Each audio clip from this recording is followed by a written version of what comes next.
You're probably right. Just burn it. Okay, let's goes down, the renin X goes down into the point, enzyme inhibitor. The ones that we get inhibited. Okay, question 1. Which of the following releases aldosterone? Anterior pituitary, posterior pituitary, adrenal cortex, or adrenal medulla? Adrenal cortex. The adrenal cortex. So here we have the kidney with the adrenal gland on top, and aldosterone is specifically released from that outer edge of the adrenal gland, that endocrine tissue, so the adrenal cortex. C.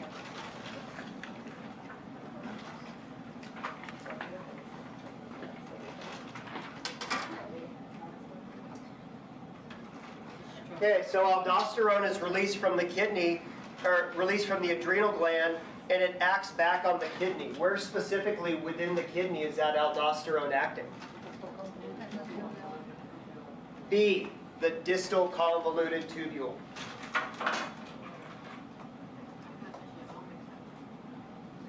And aldosterone acts on the distal convoluted tubule, and what's the direct effect of that? What does aldosterone cause directly to happen? Sodium reabsorption.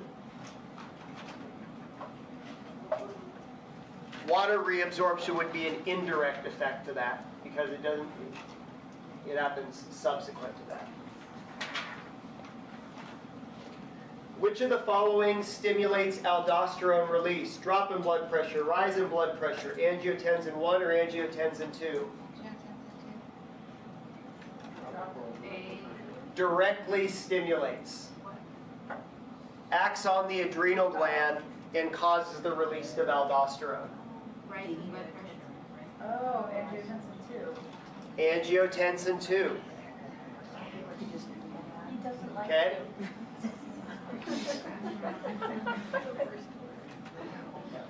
Angiotensin 2 is the molecule that actually acts on the adrenal gland and directly causes the release of aldosterone.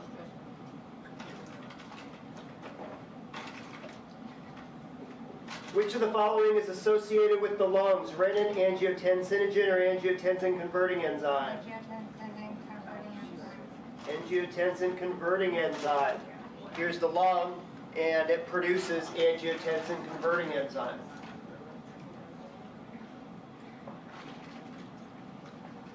Now, what homeostatic effect is the body trying to achieve by releasing aldosterone? What's the body trying to do ultimately? We're trying to raise blood pressure. Exactly.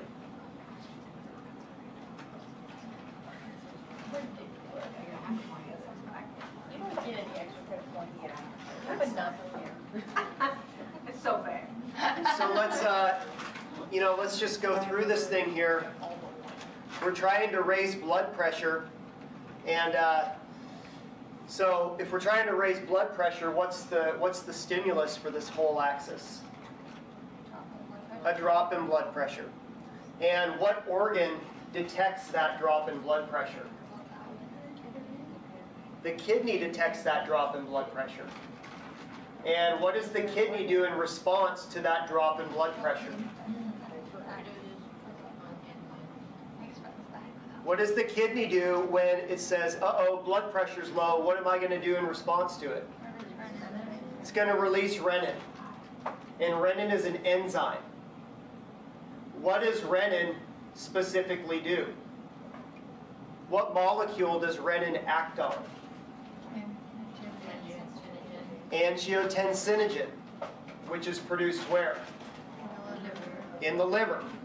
And what does renin do to that angiotensinogen? It turns it into angiotensin 1. It takes 453 amino acids, it cleaves off 10 of those, and converts it to angiotensin 1. And what happens next? How do we get from angiotensin 1 to angiotensin 2? What part of the body does that happen in that conversion? It happens in the lungs, in the pulmonary capillaries there. Specifically in those pulmonary capillaries, you have angiotensin converting enzyme, which converts angiotensin 1 to angiotensin 2. And what kind of effect does angiotensin 2 have? What do we call that? It's well, I guess it depends where it's acting. But ultimately, you know, angiotensin 2 wants to elevate blood pressure. One of the ways it does that is it causes aldosterone release, which causes sodium reabsorption. What happens when sodium is reabsorbed back into the blood? Water follows it.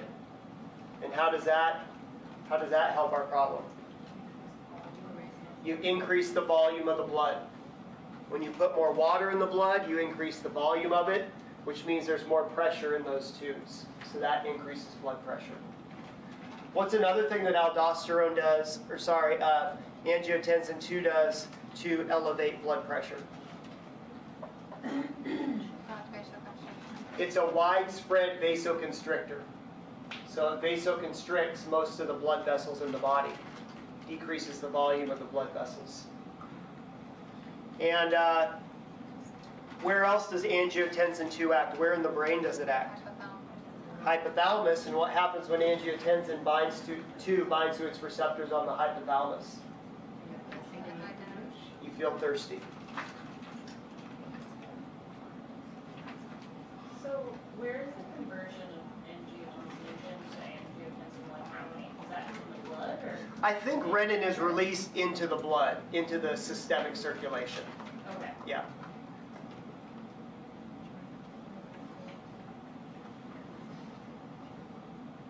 But it may also be, you know, just local to the kidneys there, you know, in the blood and the kidneys.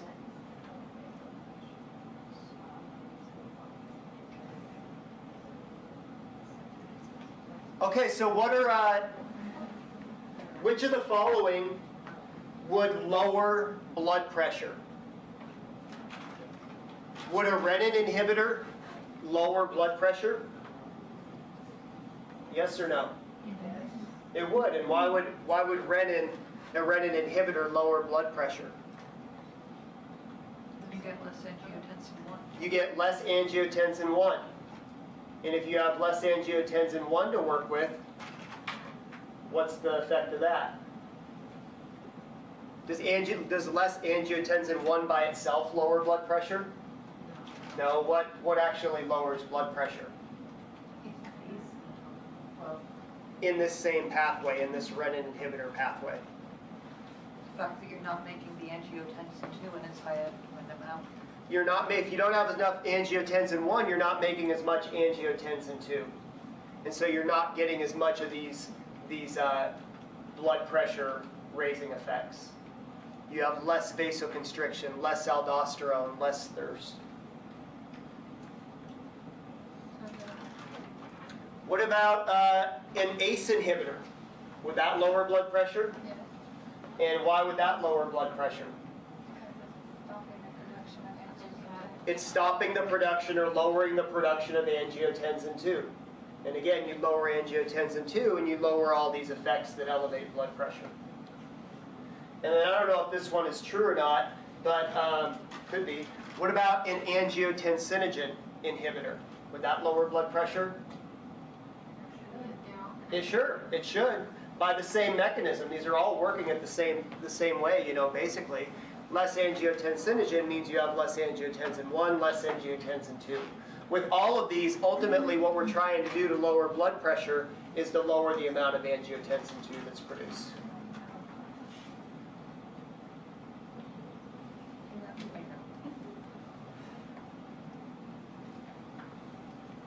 Okay, what's the answer for number 8?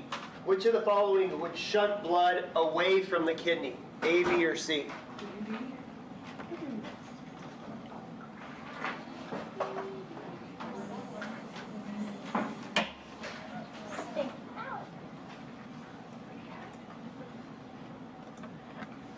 So this is cardiac output at rest, 5 liters per minute, and 22% of that, almost a quarter of the blood at rest, is going to the kidney.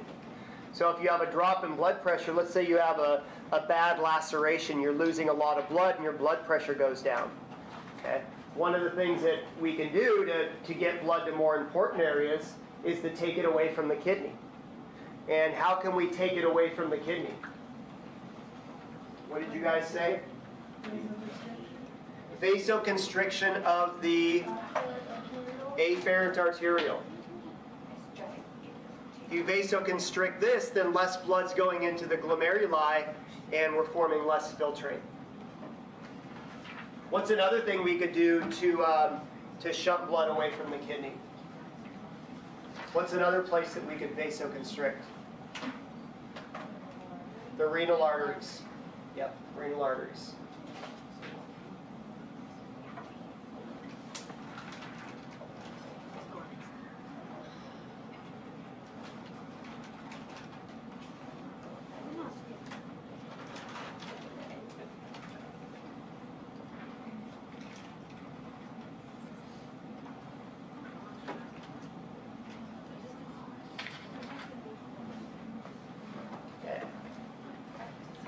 You know, so that's our aldosterone part of it.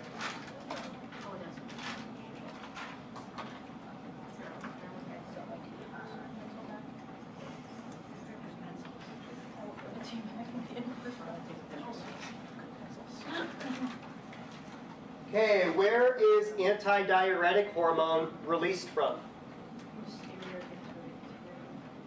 Everybody. The posterior pituitary. Here's the hypothalamus, here's the anterior pituitary, there's the posterior pituitary. ADH is released from the posterior pituitary. Where in the kidney, so it's released, ADH is released from the posterior pituitary, it goes down here and acts on the kidney. Where specifically does it act on the kidney? It acts on the collecting ducts.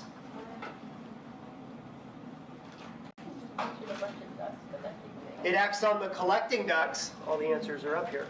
It acts on the collecting ducts, and what does that cause the kidney to do? Water reabsorption. And what does reabsorption mean? Absorbing for a second time. Where are we moving water from and to?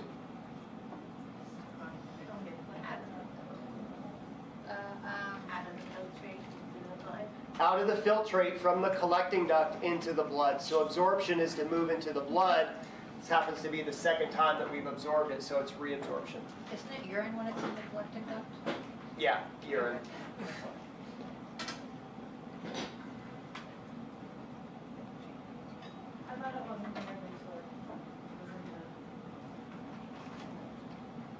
Once filtrate goes out of the distal convoluted tubule into the collecting duct, that's when I've seen it called urine. So at that point, we can just take water out of the urine or allow water to stay in the urine. Where are sensory receptors located that detect osmolarity?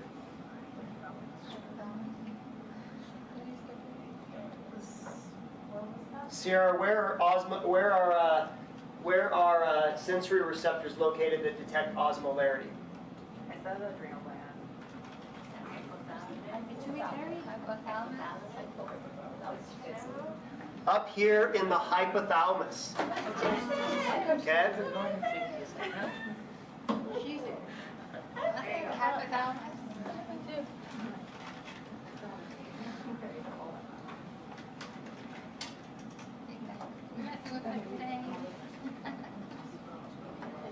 Okay, 13. Which of the following would result in increased antidiuretic hormone release?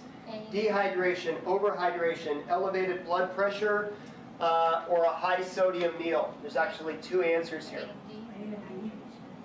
A and D. So let's just go through those there. What happens during dehydration that causes the stimulation of those osmoreceptors? What happens to the fluids of the body when you're dehydrated? Osmolarity increases. Solutes become concentrated and osmolarity goes up. You become dehydrated, there's less water, so all those solutes become concentrated, and osmolarity goes up. And you know, osmolarity is something we want to maintain homeostasis over, 300 milliosmoles.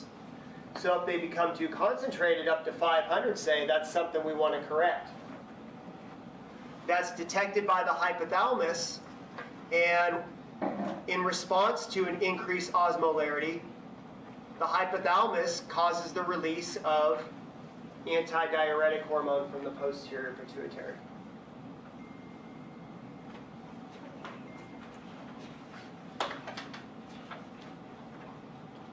And then, yeah, a high sodium meal, just by eating, you know, a bunch of sodium and having all this sodium in your blood, you're increasing the osmolarity above where it needs to be.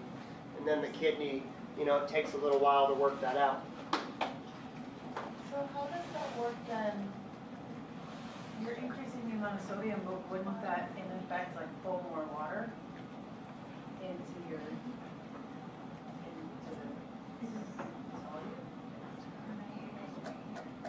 So if this is, let's say you eat a whole bunch of sodium and this goes up to 500 milliosmoles, okay? What's a way, what can you do? How are you going to decrease the osmolarity of that? You're going to add more water and dilute it out. but wouldn't, because it's sodium, more water follow it? That's, Yeah, you know, there's only, so you're saying why doesn't water follow sodium and just kind of work itself out anyways, I guess? yeah. Yeah, I mean, there's only so much water you can pull out of the tissues Right. and whatnot. And if you have a whole bunch of sodium in there, you know, there's not a big enough reservoir where it can just pull it out and everything's fine.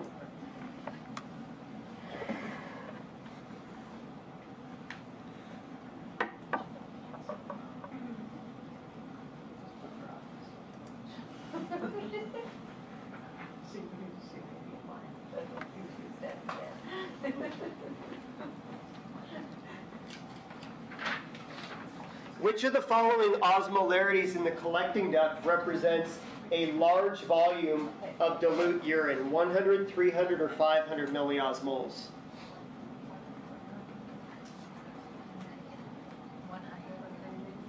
Just kind of waiting for everybody to say it. You know. 100 milliosmoles. Large volume of dilute urine.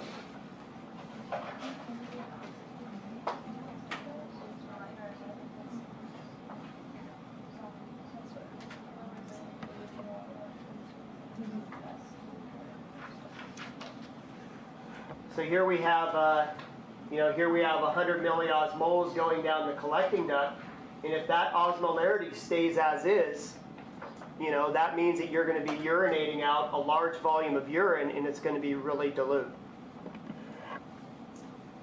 It's going to be clear, you know, the solutes are diluted out, all that kind of stuff.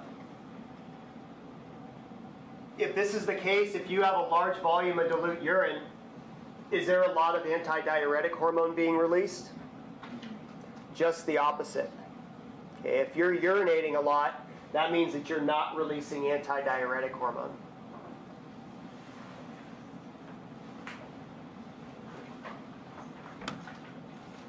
Which of the following would be true during overhydration?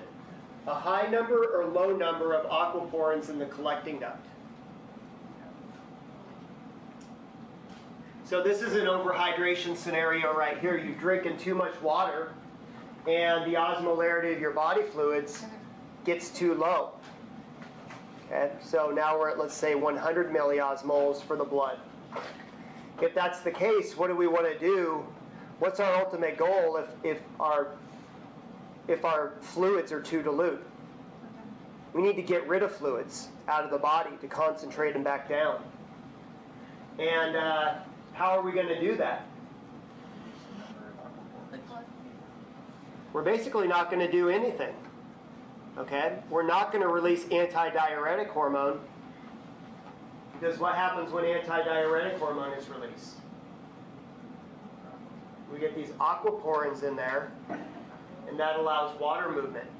And do we want water to move out of the collecting duct? No, we don't. So if you're trying to get rid of water, you don't release a lot of antidiuretic hormone, and that means that you have very few aquaporins in the collecting duct.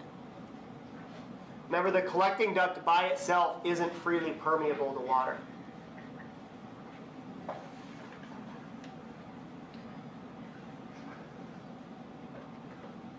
Which would be true during dehydration? Large volume of dilute urine or small volume of concentrated urine? Small volume of concentrated urine. So you're dehydrated, you want to put more fluids back in the body, which means that you want to take water from this urine and pull it back into the blood. How are you going to do that? You need aquaporins to be inserted in there, and for that to happen, you need antidiuretic hormone to be released. So you insert those aquaporins in there, and that allows water to move down its concentration gradient from a higher to lower concentration. And that's where this osmotic gradient in the interstitial fluid down there is really important.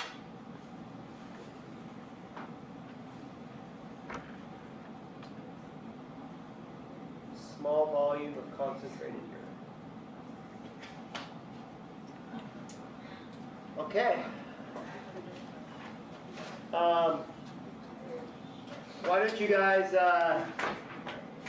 Why don't you guys turn that in, and at the same time I'll take your urinalysis labs up here.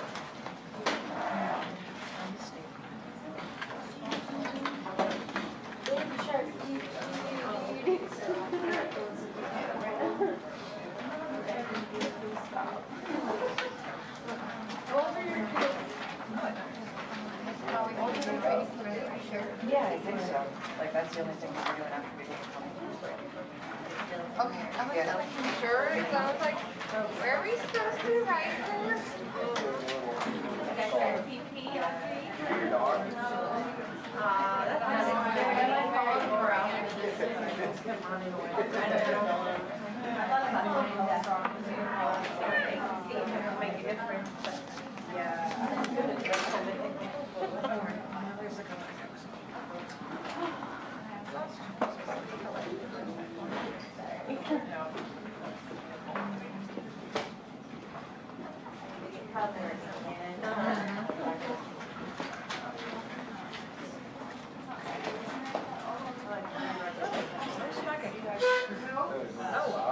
Violence and less, therefore not allowed.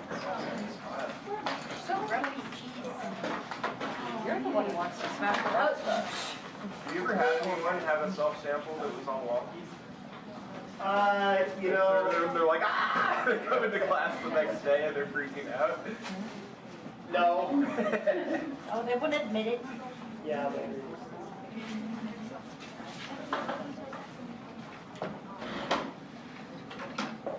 Anybody take the urine of their dog or kid or boyfriend, girlfriend, anything like that?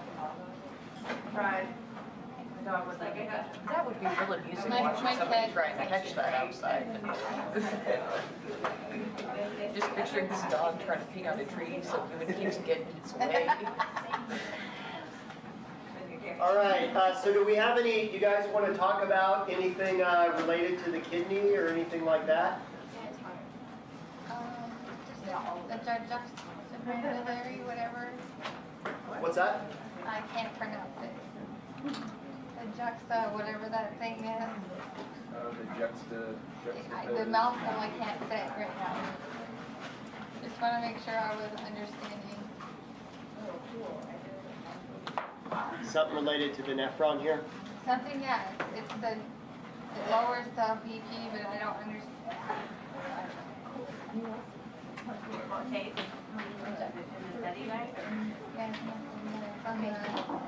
Did we go over that? The juxtamedullary complex? It's in your study guide, like 2 seconds, and then, but it's in your study guide. so- What does it say in the study guide?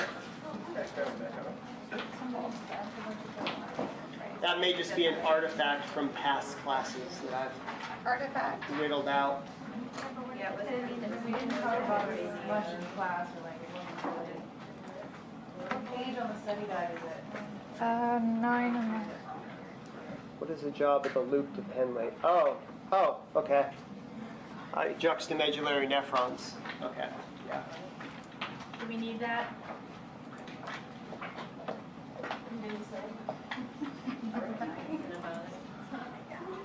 It's the 9 on the nephron thing. Yeah. Yeah,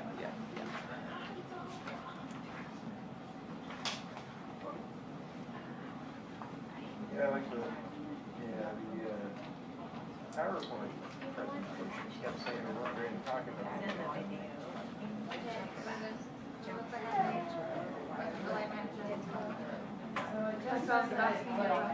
Yeah, I haven't gotten there yet.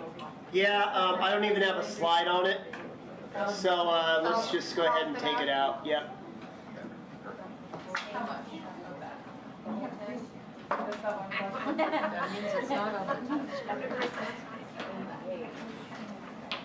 Yeah, so these are all called cortical nephrons. These represent about 80% of the nephrons. They're up here in the cortex. You have about 15%, they're called these juxtamedullary nephrons, and their loop of Henle's go way down in the medulla. And what they do is they move water and solutes around, and that they create that osmotic gradient in the interstitial fluid of the medulla that allows the water to pull out of the collecting ducts.